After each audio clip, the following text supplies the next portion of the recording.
How to shorten a link on Digistore24. So first off, we want to go to the marketplace, and here is where we will select some product to promote and shorten the link.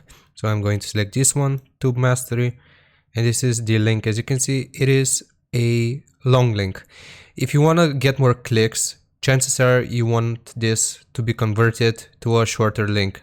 So I'm just going to copy this. As you can see, by left clicking, it copies it to the clipboard. And then the website which I'm going to use to shorten it is URL shortener.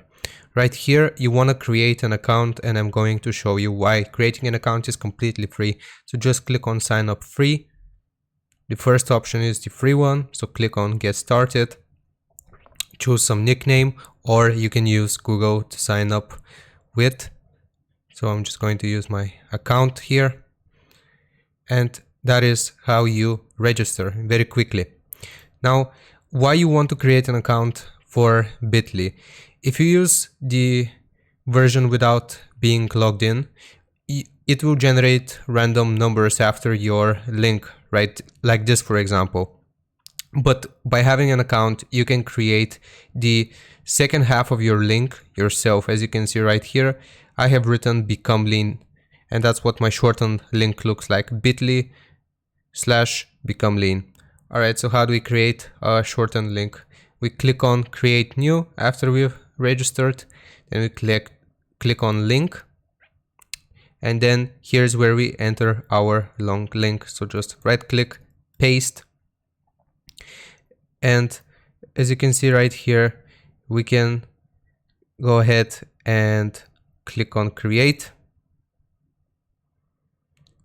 and we can customize the back half. So for example, what was the product that I chose? TubeBuddy. I can write tube promotion, and if nobody else uses this custom back half, it can become ours. So if we click save, link has been edited, and now I have a shortened URL.